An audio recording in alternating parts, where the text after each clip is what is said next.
고등학교 2학년 대상이고 세계사 수업 그리고 기말고사 파트 정도일 것 같습니다. 네, 시작하겠습니다. 만나서 반갑습니다, 여러분. 우리 오늘 산업혁명과 산업사회의 형성 그 4장 시민혁명과 산업혁명 중에서 6번 산업혁명과 산업사회의 형성 파트에 대해서 한번 같이 살펴볼 것입니다. 목차는 기출경향 같이 보고 저번 수업 복습하고 학습 목표 보고 학습적 시사 상식, 개관 선생님이 개관에 대해서 한번 쭉 설명을 해줄 거예요. 그리고 내용 같이 보고 빈칸 복습 기출표의 산업혁명의 의의까지 볼 건데 목차 부분이 굉장히 많죠? 하자면 요 앞에 게 한 10분 내로 다 끝날 것입니다. 기출 경향입니다, 여러분. 2018년 수능, 2020년 수능에서는 2번 나왔고 최근에는 기출제된 바가 없어요. 그래서 요즘 출제 경향은 아니지만 이후에 있을 제국주의 파트는 한 10년 연속, 15년 연속으로 계속 출제가 되고 있거든요. 그러면 해봤을 때 이 산업혁명이라는 배경을 이해하지 못한 채 제국주의 문제에 접근을 하게 되면 힘들 수 있습니다. 굉장히 접근하는데 힘이 들 수 있기 때문에 오늘 배울 내용들 전반적으로 한번 다 같이 살펴보면 좋을 것 같습니다. 우리 저번 수업 복습부터 좀 해볼게요. 우리 이탈리아와 독일, 미국 남북전쟁까지 살펴보고 러시아 상황에 대해서 살펴봤었어요. 지난 시간에. 기억났죠? 기억이 안 나도 좋습니다. 우리 러시아는 오스만과 붙어있다 보니까 여기 바다거든요. 흑해. 오스만이 여기고 러시아가 여기. 러시아와 오스만이 붙어있다 보니까 두 나라는 자꾸 충돌을 하게 돼요. 그래가지고 근데 결국에 두 나라가 충돌을 하게 되면서 결국에 전쟁이 벌어지게 되는데 오스만은 프랑스와 영국이 도와주면서 러시아가 패배를 하고 오스만이 승리한 크림 전쟁이 있었습니다. 뭐 전차식 복습 내용이니까 여러분들이 어느 정도 알고 있다라고 가정하고 수업을 진행하고 있어요.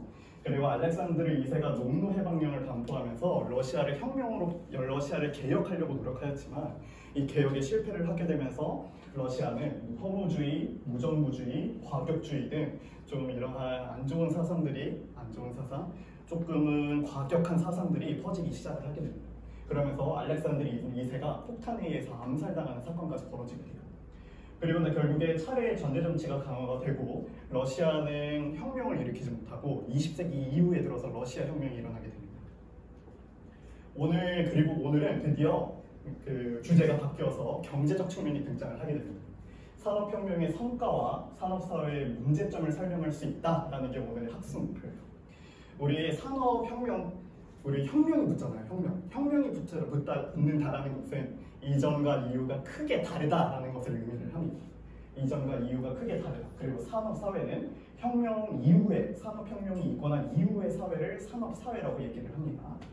그리고 우리 여러분, 예를 들어서 자동차가 처음으로 등장했을 때 어떠한 좋은 점들이 있었어요? 어떤 좋은 점이 있었어요? 빨라요. 어디든 빨리 이동할 수 있어요. 또 어떠한 장점이 있었어요? 먼 거리를 편리하게 이동할 수 있고 뭐 이런 장점들이 있고 단점으로는 또 어떠한 단점들이 좀 있었을 것 같아요? 사고의 유용성이 있고 환경오염 등의 문제점들이 있는 겁니다. 이렇게 하나의 큰 발전에는 밝은 점들이 있는 반면에 어두운 점도 있기 마련인 거예요. 오늘 배울 내용은 산업혁명의 밝은 점과 그 어두운 점에 대해서 한번 같이 살펴볼 것입니다. 우리 학습적 시사 상식으로 여러분 최근에 그 맨체스터 유나이티드와 토트넘이 경기한 내용 알고 있어요? 우리 주연이는 팬이 어디예요? 어느 팀 팬이에요? 저 리버풀 팬이에요. 잘 말해줬습니다. 여러분 근데 맨체스터와 토트넘 경기 근데 주연이는 그럼 굉장히 기뻤겠네요. 토트넘이 이긴 것에. 그렇죠? 왜냐? 여러분 맨체스터와 리버풀은 맨체스터가 지금은 요즘 같은 명성이 아니지만 옛날에는 굉장히 유명했었잖아요. 굉장히 좋은 팀이었고. 근데 최근에 토트넘과의 처참히 패배하면서 맨유의 명성이 완전히 나락까지 떨어졌는데 맨체스터 유나이티드의 궁극적인 라이벌은 바로 리버풀이라는 팀입니다. 리버풀이라는 팀인데 그 배경에는 이 산업혁명이 있어요. 무엇이냐? 여러분 여기 보면은 여기가 맨체스터고 여기가 리버풀이에요. 선생님이 조금 더 확대해서 여기가 리버풀, 여기가 맨체스터거든요. 조금 확대해서 가져왔어요. 이 영국에서 산업혁명이라는 것을 영국에서 제일 먼저 일어났어요. 근데 이 영국의 산업혁명 중에서도 그 가장 공산품을 많이 만들어낸 나라들이 있을 거 아니에요? 그 나라가 바로 그 나라 중에 하나, 그 도시가 있을 거 아니에요? 그 도시 중 하나가 맨체스터라는 도시입니다. 이 맨체스터라는 도시에서 공산품들을 많이 만들어서 리버풀 항을 이용해서 해외로 수출을 하기 시작을 하는 것이죠. 근데 이게 이렇게 서로가 공생관계로서 굉장히 서로가 잘 지냈었어요. 근데 어느 순간 맨체스터가 리버풀 항만을 이용하는 것에 대한 비용이 너무 비싸다고 생각을 했는지 맨체스터만의 고유한 항을 만들기 시작을 한 거예요. 그래서 그 리버풀 항을 이용하지 않고 맨체스터가 고유의 항을 이용해서 수출을 하기 시작하는 겁니다. 리버풀의 경제는 어떻게 됐을 것 같아요? 회원? 안 좋아졌겠죠? 네? 네? 리버풀의 경제는 어떻게 됐을 것 같아요? 그러면 왜 안 좋아졌죠? 맨체스터에서 이제 항만료를 내는데 네네네네. 이제 항만료를 내지 않고 본인들이 각자 팔아버리니까 리버풀에서는 그러면 수입이 있어요? 없어요? 없어요. 별로 없어지는 거예요. 그래서 리버풀이 굉장히 도시가 몰락했다라고 굉장히 경제적 사태가 악화되었습니다. 그래서 그때부터 두 도시 간에 굉장히 라이벌 관계가 형성이 되었다고 합니다. 그것이 바로 지금까지 그게 도시 간의 감정을 넘어서 축구팀의 감정까지 넘어선 것이 맨체스터와 리버풀의 라이벌이라는 관계입니다. 여기 맨체스터 유나이티드라는 엠블렘인데 여기 보면은 운하를 이용하는 운하를 이용하는 배 그림 있죠? 그런 것들을 상징한다고 얘기를 해요. 자, 그러면은 우리 진짜 선생님이 오늘 배울 내용에 대해 이것만 들어도 거의 절반 이상 되는 거예요. 오늘 배울 내용에 대해서 전반적으로 설명을 한번 쭉 해주겠습니다. 산업혁명이라는 레볼루션, 인더스트리얼 레볼루션이라는 의미인데 이전과 이유가 획기적으로 다르다. 시대 구분이 된다라는 것을 의미해요. 선생님이 학습지 위에다가 다 필기를 해놨어요. 이 부분은 필기하지 말고 선생님 설명만 들으라고 해서 다 필기를 해놨으니까 참고하면서 보면 됩니다. 좁은 의미에서 산업혁명이란 어떤 의미일까? 산업에서의 생산량이 이전과 다르게 매우 올랐다, 매우 커졌다라는 것들을 의미를 하게 됩니다. 그러면은 이 생산량이 어떻게 올라갔을까요? 처음에는 간해수공업이라고 해서 하나를 만들어서 하나를 판매하는 그러한 장사를 했었어요. 그 다음에 등장했던 것이 선대제라는 것입니다. 선대제가 무엇이냐? 미리 임금과 미리 재료를 주고 주문 제작하는 방식이에요. 이렇게 하면서 생산량이 조금 더 늘어났고 그 다음에 등장한 것이 매뉴팩처입니다. 이건 개관이니까 이런 게 있다 정도로만 듣고 넘어가면 됩니다. 매뉴팩처입니다. 공장제 수공업이라는 것인데 공장을 만들어서 기계로 돌리는 것이 아니라 사람들에게 분업화를 시키는 거예요. 뭐 수연이는 만들기만 해, 뭐 희원이는 깎기만 해 이런 식으로 분업화하면서 공장 내에서 수공업을 통해서 제작하는 방식을 매뉴팩처라고 얘기를 합니다. 그리고 나서 드디어 기계가 등장하기 시작을 하는 거예요. 이것이 바로 공장제 기계공업, 공장에서 기계를 돌림으로써 생산량이 굉장히 향상됐다. 이것을 바로 산업혁명이라고 얘기를 하는 것입니다. 그러면은 넓은 의미에서의 산업혁명은 어떤 의미가 있을까요? 처음으로 도시에 공장이 먼저 생겨요. 도시에 공장이 생기고 이 공장에 기계를 돌리기 위한 동력등이 나타나기 시작을 하는 것이죠. 이 동력으로 예를 들어서 증기기관 같은 것들이 새로운 기술 등을 사용을 하기 시작을 하는 것이에요. 동력등, 새로운 기술 등을 사용을 하기 시작하는 것이에요. 그런데 이 기계를 돌리려면은 사람이 필요하겠죠. 옛날에는 기계가 자동화가 많이 안 돼 있어가지고 기계를 돌리는데 많은 사람들이 필요를 했어요. 그래서 공장을 돌리는데 많은 사람들이 필요했고 그 사람들이 늘어나면서 생산량이 또 다시 한번 올라가게 됩니다. 그러면서 이제 한 도시에서 생산하는 물품들을 한 도시 내에서 팔기에는 너무 많은 양들이 생산이 되는 거죠. 그러면서 발전하는 게 무엇이냐? 교통혁명입니다. 교통이 발전하기 시작을 하는 거예요. 증기선, 증기기관차 같은 것들이 발전하기 시작하는 것입니다. 똑같이 통신도 발전을 하게 되는데 야, 너 어느 지역에 몇 개 살 거야? 이런 것처럼 통신도 같이 발전을 하게 되는 거예요. 교통과 통신이. 여러분 근데 이렇게 교통과 통신이 발전하고 도시의 일자리가 늘어나면서 도시가 풍요로워지는 줄 알았지만 모든 발전에는 갈등과 부작용이 있다라고 선생님이 학습 목표에서 얘기를 해줬죠. 갈등과 부작용들이 있었어요. 첫 번째로 도시에 너무 많은 인구들이 몰리면서 인구가 급증하고 환경오염 문제가 나타나기 시작하는 것입니다. 공장을 신나게 짓고 신나게 돌리다 보니까 환경오염 문제들이 당연히 생길 수밖에 없는 거겠죠. 너무 당연히. 그리고 나서 노동 문제도 굉장히 심각해져요. 일자리는 많고 사람은 많고 일자리는 한정되어 있고 일자리가 많아졌음에도 불구하고 일자리는 한정되어 있고 사람은 계속 몰려들고 고용주들은 많은 노동자들의 사용할 수 있게 되다 보니까 저임금, 장시간 노동들이 이루어지고 또 이때 가장 사회적으로 큰 문제였던 것 중에 하나가 아동노동 문제입니다. 선생님이 수업을 아동노동 파트에 대해서 굉장히 재밌는 걸 많이 준비해왔으니까 좀 이따 같이 보도록 해요. 그리고 나서 이러한 문제에 대해서 사람들이 가만히 있을 리가 없잖아요. 그래서 무엇을 하느냐? 바로 러다이어트 운동이라고 해서 기계 파괴 운동, 기계 부시고 우리 일자를 회복하자라는 러다이어트 운동도 일어나고, 차티스트, 우리 참정권 단락, 정치에 참여할 수 있는 권리를 달아해서 차티스트 운동도 벌어지고, 노동조합, 노사 간의 갈등을 조절하자라고 하면서 노동조합 등이 일어나기도 하지만, 그럼에도 결국에는 다 필요 없어. 우리 새로운 사회를 만들자 하면서 등장하는 사상이 사회주의 사상이라는 것입니다. 이렇게까지 오늘 수업의 개관에 대해서 배웠고, 이 정도만 알아도 여러분 충분합니다. 여러분들에게 준 학습지예요. 오른쪽에 본 것처럼 같이 채워나가는 것이 오늘의 목표입니다.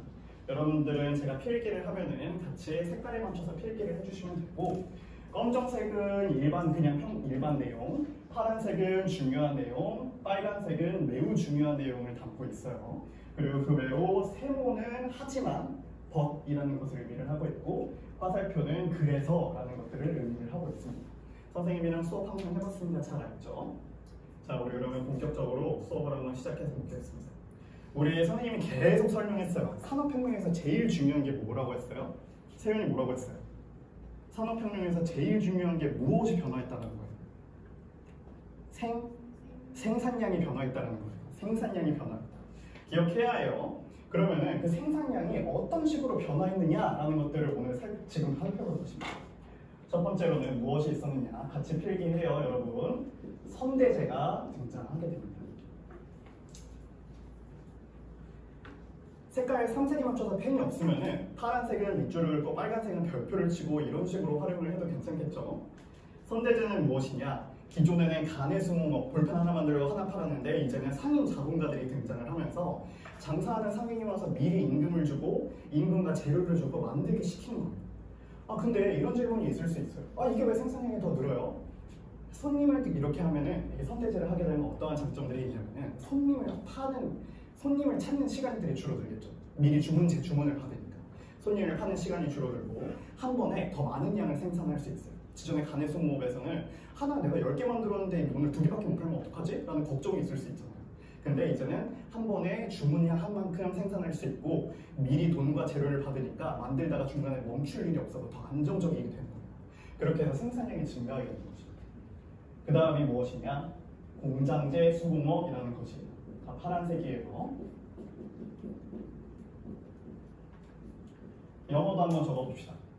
Manufacture. 우리 촌스럽지만 한국말로도 한번 적어볼게요. 교과서에 나와 있어요. Manufacture.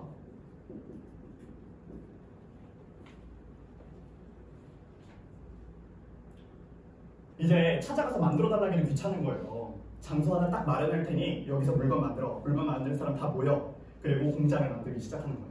그리고 너는 디자인만 해. 너는 깎기만 해. 이런 식으로 공장처럼 수공업을 파트에 맞게 분리를 한 다음에, 그리고 이것들이 결국에는 이전보다 생산량을 더욱 늘릴 수 있게 해주는 것입니다. 이제 아직까지는 산업혁명 단계가 아니에요. 그 다음에 등장하는 것이 바로 무엇이냐? 중요해요. 공장제 기계공업이라는 것입니다.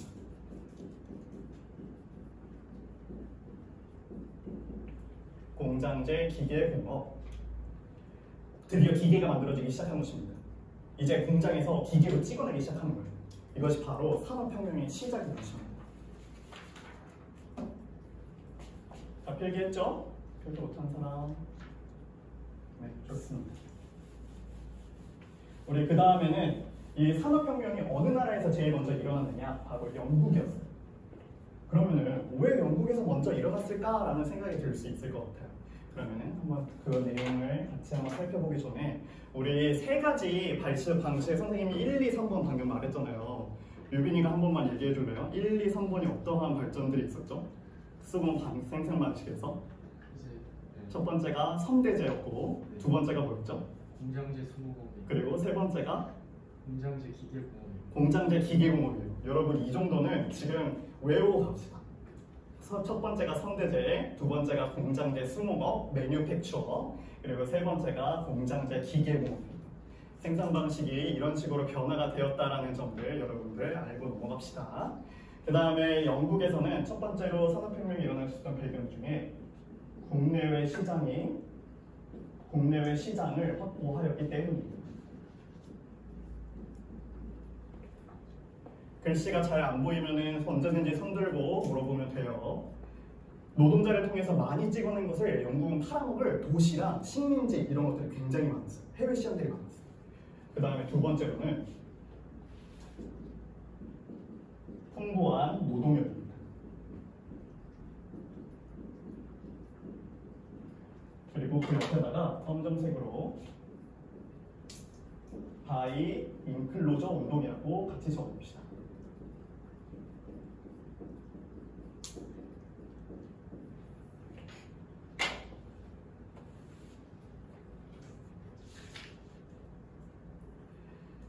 인클로저라는 것은 무슨 의미를 얘기를 하느냐? 울타리를 친다라는 것을 의미를 해요. 울타리를 친다. 1차는 영국에서 양무 산업들이 먼저 활성화가 되었거든요. 양무 산업들이 돈이 되기 시작을 하는 거예요. 그러면서 양떼 목장을 만들기 위해서 농민들을 토지에서 쫓아내고 그리고 울타리를 치고 양을 키우는 인클로저 운동이 일어나기 시작합니다. 그리고 2차는 무엇이냐? 2차는 산업화가 시작하고 도시에 노동자들이 많아지잖아요. 그 노동자들을 먹여 살리기 위한 곡물들에 대한 수요가 급증하기 시작했어요. 그래서 이제는 양모 산업도 물론 중요하지만 곡물을 키우는 것이 중요한 산업이 되어버린 거예요. 그래서 똑같이 공유지 같은 것들을 만들기 위해서 그 농민들을 또 쫓아내고 거기에다가 울타리를 치고 또 곡물을 생산하는 2차 인클로저 운동이 벌어지게 되는 것입니다. 땅을 잃고 그리고 또 이제 일자리를 잃는 농민들은 도시로 올라가게 되고 공장에서 값싼 노동력이 필요했던 산업 초기 상황과 맞물려서 도시의 인구가 급격하게 증가하기 시작했어요. 그러면은 우리 이런 질문을 좀 해볼 수 있을 것 같아요. 속으로 이런 질문을 수연이가 했을 거라고 선생님 생각을 해요. 다른 나라는 인클로저 운동이 없었나요? 라는 질문을 해볼 수 있을 것 같아요. 도시 인구, 다른 나라들도 도시의 인구 이동과 변화가 있긴 하였지만 과정이 덜 제도화되었고 시기적으로도 조금 더 늦었다라는 것 정도로만 기억하시면 될 것 같습니다. 그리고 세 번째로는 바로 정치적 안정입니다.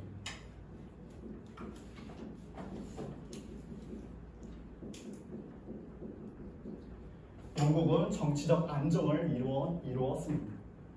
영국은 17세기 명예혁명이 있었잖아요. 우리 지난 시간에 배웠어요. 17세기 명예혁명이 있고 이후 입헌군주제 그리고 내각 책임제가 확립이 되고 나서 18세기 후반부터는 이제 정치가 안정이 되고 쭉 발전할 일만 남은 거예요.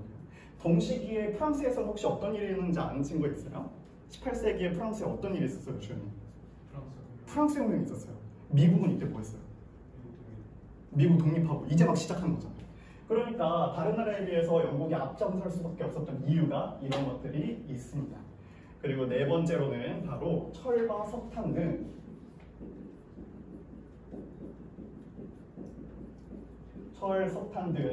지하 자원이 풍부했습니다.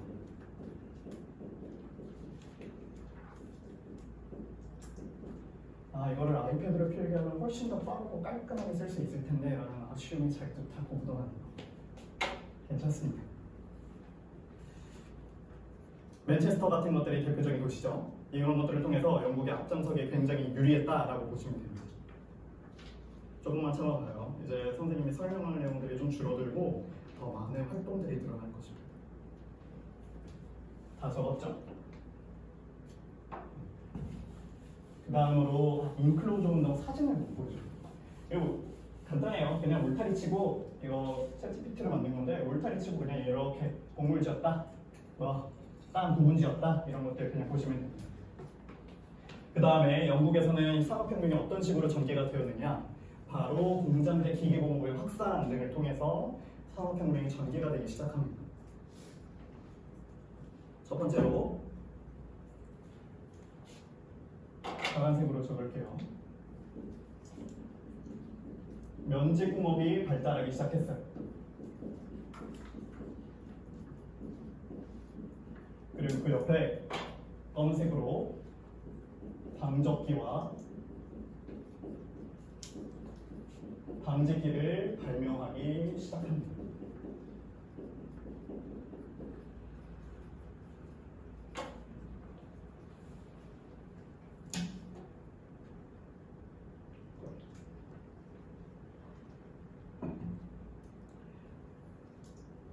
영국이 이전에 인도로 먼저 진출을 했었어요. 근데 인도에서 값싼 면직물들이 들어오자 우리 이러다가 다 망하겠다. 그래서 우리가 더 빨리, 더 싸고 더 많은 양들을 만들어야겠다면서 영국의 그 연제공업들이 발달을 하기 시작을 하는데 그때 방적기와 방지기 등도 발명을 하기 시작을 하는 것입니다. 이게 인도산 면제품이에요. 세탁도 좋고 통기성도 좋고 그리고 값도 쌌다고 해요. 영국산 모집은 어때 보여요? 우리 자취하는 학생들은 딱 봐도 세탁하기 어려워 보이는 게 보이죠? 무거워 보이고. 이러한 장단점들이 있었다라고 합니다. 그래서 인도산 면제품들이 워낙 영국에서 인기를 차지하다 보니까 영국에서 인도산 면제품 수입을 금지해! 라는 입법도 하고 그리고 조금 무서운 얘기지만 영국에서 인도산 면제품들을 만드는 이들의 당인들의 손가락을 잘라버렸다고 해요. 영국이 이렇게 폭력적인 나라였던 것이었는데 이거는 종래의 방적기예요. 방적기란 무엇이냐? 실을 뽑는 기구, 실을 만드는 기계이고 방직기는 그 실로 천을 짜는 기계를 얘기를 해요. 방적기인데 종래의 방적기는 이렇게 한 개에서 한 개의 실을 뽑아낼 수 있으면은 이제 발전된 방적기에서는 한 번에 여러 개의 실을 뽑아낼 수 있게 되는 것입니다. 이게 그 하드리스가 처음에 만들었던 제니 방적기라는 것인데 하나, 둘, 셋, 넷, 다 17, 8개거든요. 한 번에 8개의 실을 뽑을 수 있었다고 합니다. 그 다음에 제니. 여러분 이 제니는 여러 역사 공부라는 게 사실 선생님이 볼 때는 별거 없는 겁니다. 이러한 시대의 유명한 인물들을 배우고 탐구할 수 있다면 그게 바로 역사 공부인 것 같습니다. 그래서 선생님이 제니 여러분 코첼라 영상 혹시 다 봤어요? 어떤 거요? 코첼라 영상이에요. 아 최근 거? 네, 제니 코첼라 영상 안 봤죠? 선생님이 좀 수업 끝나고 시간이 남으면은 제니의 코첼라 영상을 한번 같이 보도록 해야겠습니다. 그 다음에 우리 영국에서 방적기에 이렇게 면직공업들이 발달을 하고 그 다음에 등장한 것이 무엇이냐? 제임스 와트의 증기기관입니다. 제임스 와트의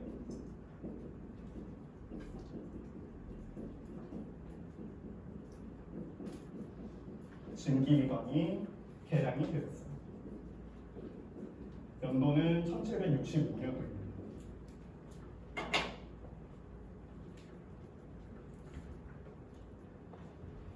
이런 기구들이 나오면서 기계화되고 이런 것을 그럼 무엇으로 돌린다? 동력이 새롭게 생기는 것입니다. 그 사진처럼 증기기관이 18세기 후반 개량되면서 산업 각 분야의 큰 발전들을 가져오게 돼요. 처음이 아니라는 것들은 여러분 다 알고 있죠? 처음은 토마스 뉴커먼이에요. 열 손실을 반으로 줄인 것이 제임스 와트입니다. 처음으로 증기관이 먼저 18세기 후반에 나타나고 그 이후 증기관차, 증기선 등이 19세기 초에 나옵니다. 여러분 이 연도를 조금 주목해 볼 필요가 있어요. 1765년도를 외우라는 게 아니라 18세기 후반이라는 것들을 한번 기억을 해두고 봅시다.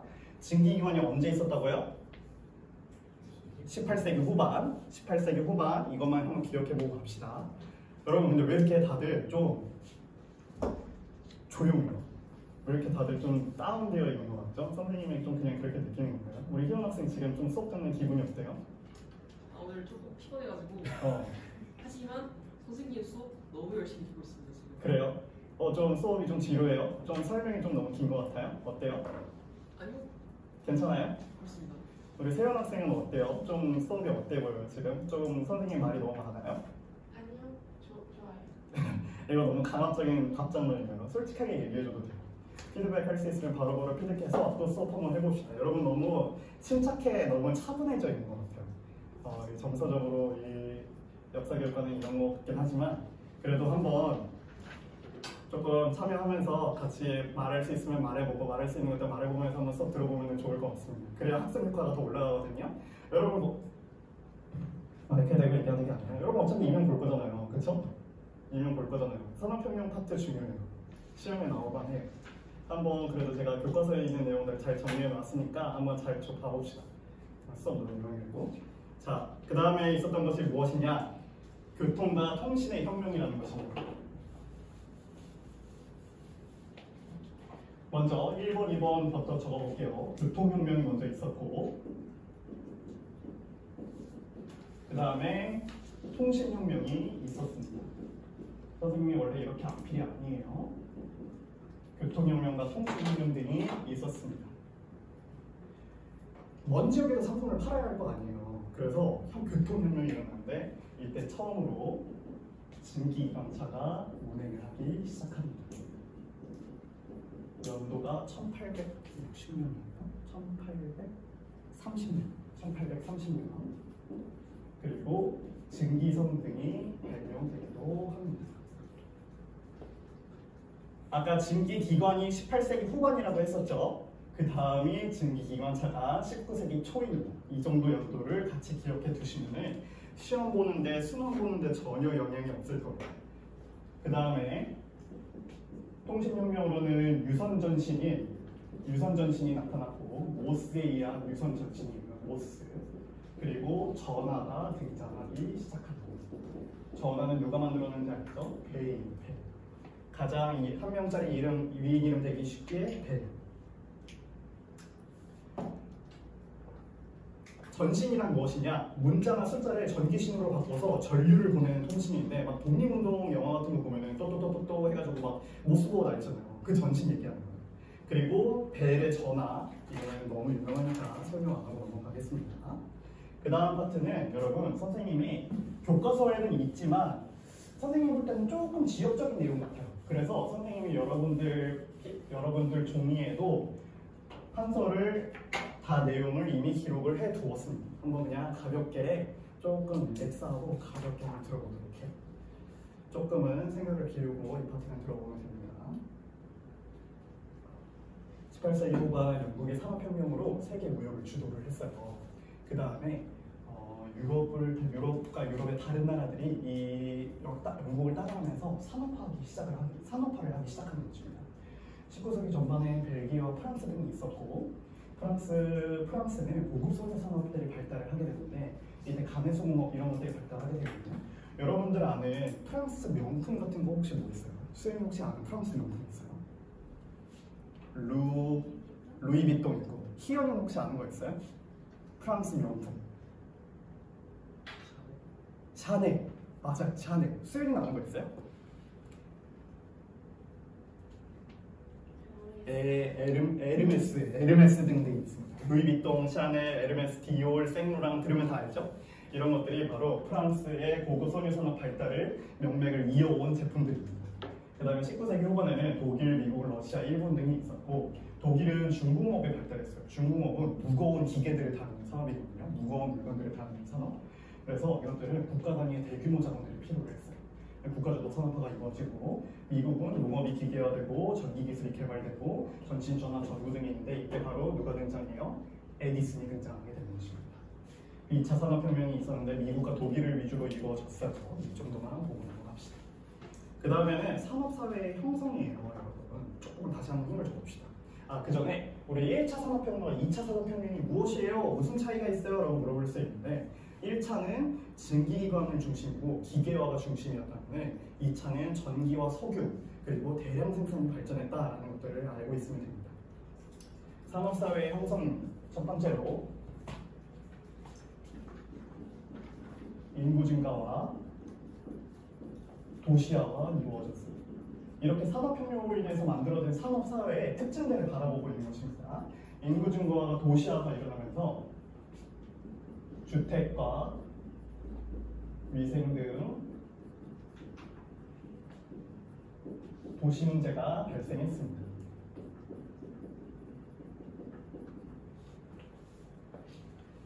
산업사회란 다양한 상품을 싼 값에 대량 생산하고 소비가 늘어나고 대규모 공장이 생기고 도시가 성장하고 일자리가 늘어나고, 그렇게 일자리가 늘어나면 삶이 편리해지면 사람들은 애를 낳기 시작하죠. 근데 이렇게 성장한 급속한 도시화는 문제점들이 있습니다. 환경오염, 주택 부족, 위생 문제, 상하수도 미비, 불결한 위생, 범죄 등 이러한 문제점들이 나타나기 시작합니다. 첫 번째로 런던 스모그 사건이 있었습니다. 런던이 앞이 너무 뿌해가지고 횃불을 들어서야만 앞을 볼 수 있을 정도로 매연과 스모그가 가득했었다고 해요. 이때. 그리고 제2의 패스트인 결핵이 이때 영국에서 일어납니다. 400만 명 이상이 죽었다고 해요. 그 다음에 상하수도가 미비가 되어 있어서 상하수도가 준비가 안 되어 있어가지고 오물 같은 것들, 똥오줌 같은 것들을 다 템스강에 버리는 거예요. 그래서 이 템스강을 통해서 잔티푸스, 콜레라 등의 질병들이 발병하기도 합니다. 우리 콜레라에 관한 기사인데, 우리 유빈이가 한번 읽어봐 줄래요? 오른쪽 거만 한번 읽어봐 주세요. 콜레라로 사망한 사람은 다음 주 일요일 이후 이 마을에 있는 세인트 토마스 묘지나 세인트 에드문드 묘지에 매장되는 것이 허용되지 않는다. 콜레라로 죽는 모든 사람들은 미래를 위해 메더턴의 교회 묘지에 매장되어야 한다. 읽어줘서 너무 고마워요. 무슨 내용인 것 같아요? 사람 묻을 곳이 없다는 거예요. 콜레라로 죽은 사람들이 너무 많아서 묘지에 묻을 수도 없다라는 이런 얘기도 있었다고, 이런 기사도 있었다고 합니다. 그 다음에 두 번째로는 새로운 계급이 출현하기 시작합니다.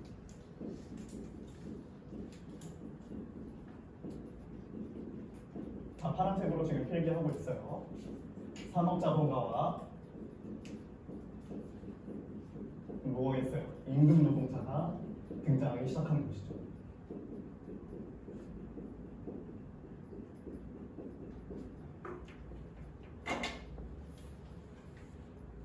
시대가 바뀌었어요. 산업혁명 이후에 영주와 농노의 관계가 아니라 산업자본가와 임금 노동자가 등장하기 시작하는 것입니다. 그리고 마지막 세 번째는 중요해요. 빨간색으로 노동 문제가 발생합니다. 첫 번째로 저임금 그리고 장시간 노동이 있었고, 그리고 사회적으로 아동노동 문제가 굉장히 심각했어요. 아동노동 문제.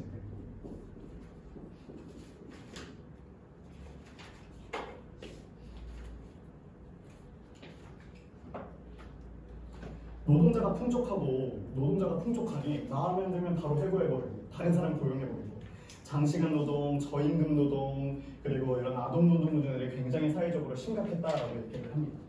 우리 조금 이제 쉬면서 한번 같이 한번 들어봐요. 좀 재밌는 얘기들이 많습니다. 조금 릴렉스하고.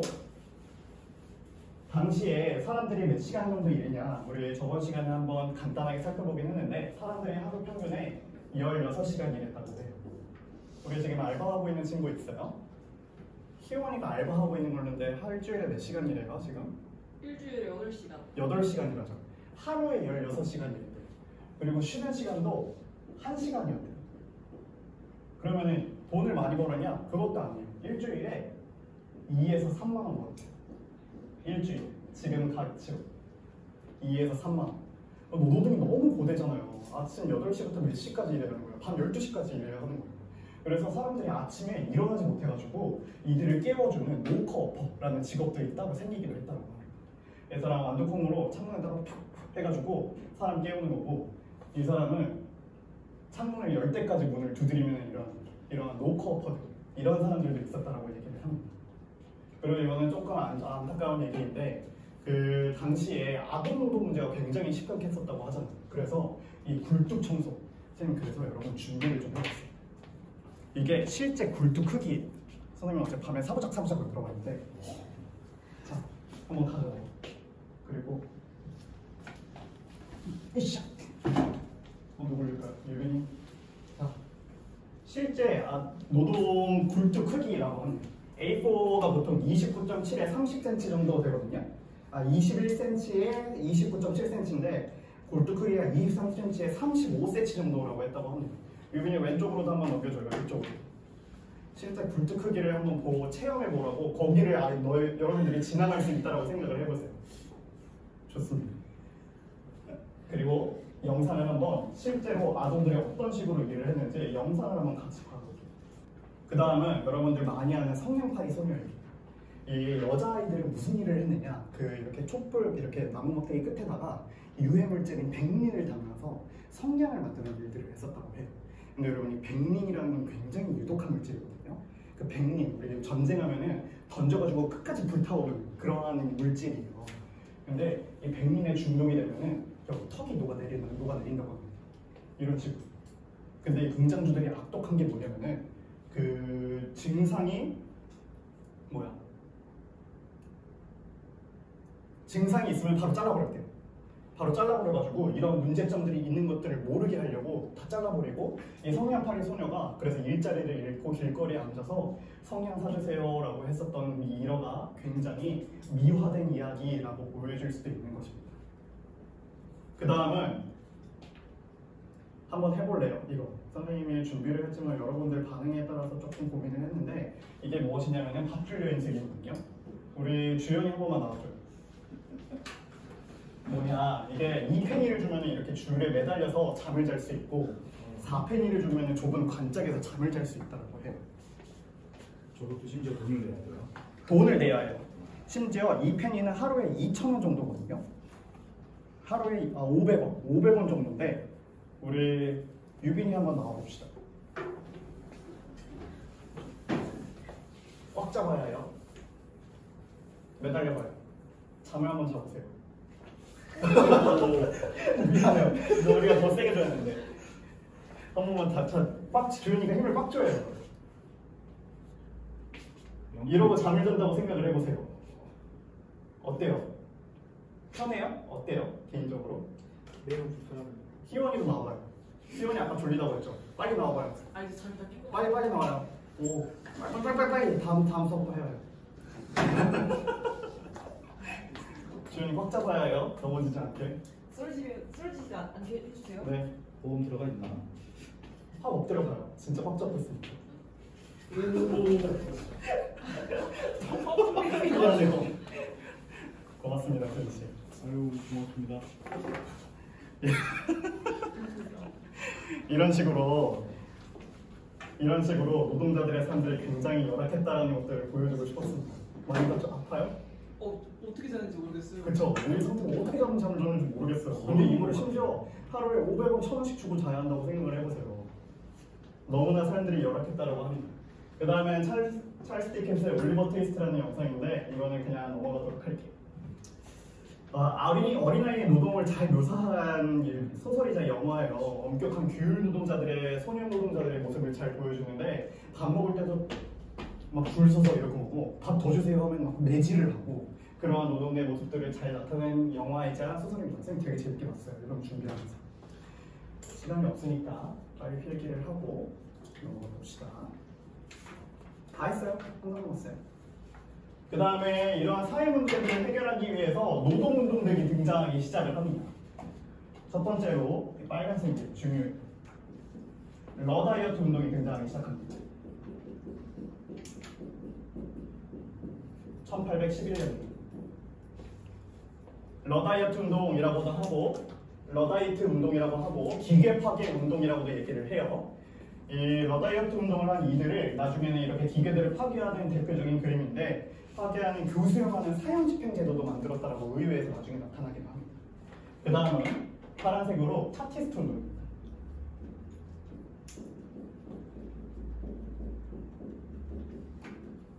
차티스트 운동이 무엇이냐? 이 참정권을 달라는 거거든요. 참정권은 어떻게 쓰냐면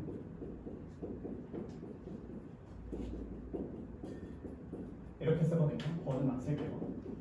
그게 뭐냐면은 참여하다, 정치에 참여할 수 있는 권리를 준다라는 참정권을 달라는 운동을 차티스트 운동입니다.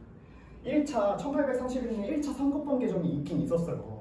근데 이때 먼저 도시 상공업자들에게 먼저 참정권이 일부 주어졌는데 실질적인 노동자들에게는 참정권이 주어지지가 않는 거예요. 정치에 참여할 수 있는 권리가 주어지지가 않는 거예요. 그래서 노동자들이 우리도 정치에 참여하게 해달라고 요구하면서 헌장을 내걸고 문서를 내걸고 거리로 나오는 운동이 차티스트 운동입니다. 그리고 세 번째로 노동조합을 결성했어요.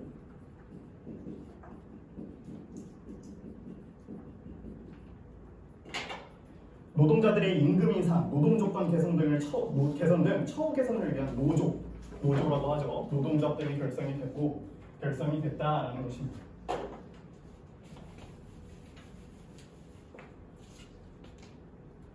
얘기했죠. 그 다음에 우리 볼 것은 뉴 러다이트 운동이라고 해서 무엇이냐? 선생님이 영어를 좀 해석을 해줄게요. 로봇이 해고되고 상용회가 중단됐다. AI에 맞서는 새로운 러다이어트 운동이 일어나고 있다. 두 번째는 여기는 2013년 7월 캘리포니아 샌프란시스코에서 행동주의 단체인 세이프 스트리트 레벨의 구성원들이 자율주행 택시에 원뿔, 콘을 씌우고 있다라는 사진 자료입니다. 이게 무엇이냐? 여러분, 이 참 역사가 진짜 재밌는 게 뭐냐면은 역사는 살아 숨쉰다는 거예요. 바로 이런 점인 것 같은데 역사는 계속 반복되고 역사는 살아 숨쉰다라는 점인 것 같습니다. 여러분들이라면 어떨 것 같아요? 우리 희연이라면 어떨 것 같아요? 선생님이랑 우리 모두 대체로 다 선생님을 꿈꾸고 있는데 선생님의 역할을 완벽하게 대체할 수 있는 AI 로봇이 만들어졌대요. 그러면 희연이는 이 결과를 그냥 순복하게 받아들이고 다른 직업들을 찾아 나설 거예요? 아니면 시위하러 나갈 거예요? 지금 시점에 기계를 파괴하는 것은 의미가 없을 것 같고 어떻게 할 것 같아요? 분화하면 시대의 흐름을 수용해야 되지 않을까 싶어요. 뭘 하지만? 시대의 그 앞에 게 뭐였죠? 방금? 아니, 본인이 원하던 직업에 맞게 되면 좀 포기를 하는 것 같지 않아요? 우리 세연이는 어떻게 생각해요? 어떻게 할 것 같아요, 세연이는?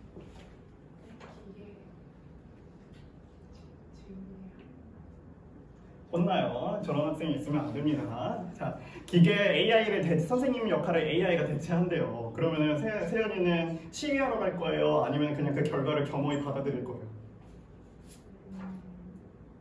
다른 직업 찾을 거예요? AI를 활용해서 수업을 할 것 같아요. 완벽히 대체한대요. 완벽히요? 네, 선생님 필요 없대요. 안 뽑으면 돼요. 임용해서 안 뽑으면 돼요.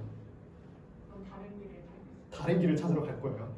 정답은 없는 것 같습니다. 여러분들이 그 시대에 맞춰서 여러분들이 하고자 하는 바들을 이루면 될 것 같습니다. 그렇지만 사실은 조별 활동을 준비를 했었는데 여러분들이 반응을 먹어서 오늘은 넘어가도록 하겠습니다. 사회주의의 등장입니다. 이러한 사회 문제들을 근본적으로 해결하자. 새로운 세상, 우리가 구현해야 된다면 사회주의가 등장해야 되는데 조금 필기할 게 많아요. 부지런히 해봅시다. 자본주의의 불합리한 면을 비판하고 평등사회를 주장합니다.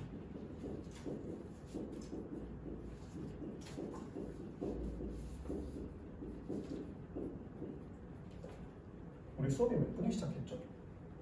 한 10분 그 정도에 시작한 것 같습니다. 10분에 시작했어요. 네, 다 4시 몇 10분. 분이에요? 44분이에요? 아, 딱 맞습니다. 내가 계획한 대로. 그 다음에 우리 사회주의자들은 산업화로 인한 빈부격차의 심화와 열악한 노동 현실 등 자본주의의 불합리함을 비판하고 평등사회를 주장을 했어요. 그리고 두 번째로는 그 다음에 등장한 사회주의가 초기 사회주의자인데 대표적인 인물로는 오원 등이 있습니다. 교과서에는 프리에 생시몽 더 있는데 선생님이 다 빼고 5원 정도만 기억하면 될 것 같아서 이 정도만 가져왔어요. 이들은 협동, 타협, 그리고 공동체를 주장을 했습니다. 좋은 사회는 함께 만드는 것이다. 즉 자본과 노동자 간의 협동, 타협 이런 것들을 통해서 이상적인 공동체를 구현해보자는 취지라는 것입니다. 그리고 두 번째로는 과학적 사회주의입니다. 과학적 사회주의만 파란색으로 적으면 돼요. 과학적 사회주의. 인물로는 마르크스, 엥겔스 등이 있습니다. 엥겔스 할 때 둘 다 어이예요. 엥겔스. 이들은 무엇을 주장했느냐? 노동자들은 단결하고 노동자 단결 검은색으로 그리고 자본가 계급 타도 세연이 적고 있어요? 그 다음에 권력 쟁취 등을 강조했어요.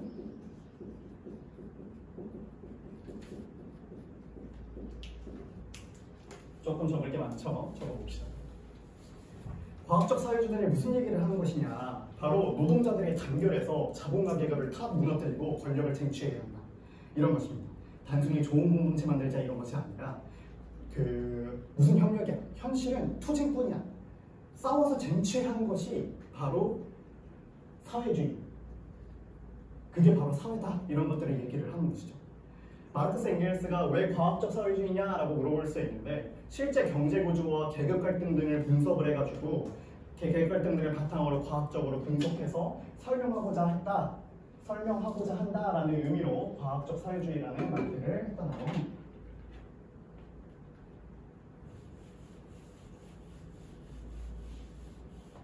필기한 거죠? 주인이 다 필기했어요? 네.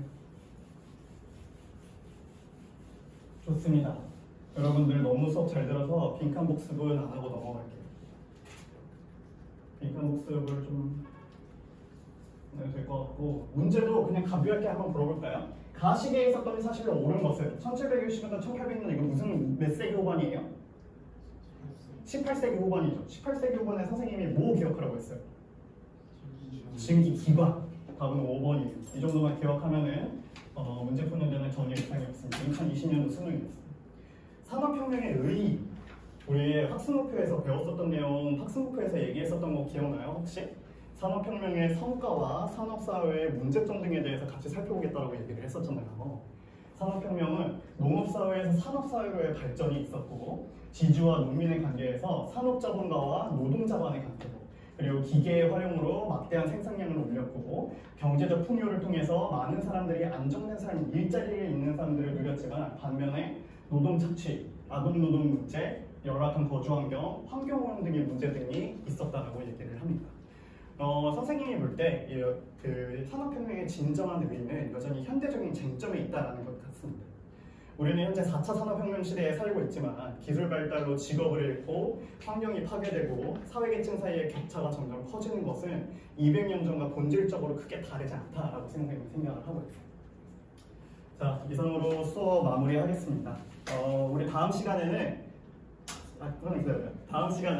이런 산업혁명을 통해서 식민지 개발을 하고 식민지 쟁탈전하는 제국주의가 등장해요. 이 제국주의에 대해서 다음 시간에 같이 보도록 하겠습니다. 제니 영상은 안 봐도 괜찮겠죠? 빨리 끝내는 게 더 좋을 것 같습니다. 자, 이상으로 수업 시간 마무리하겠습니다. 감사합니다.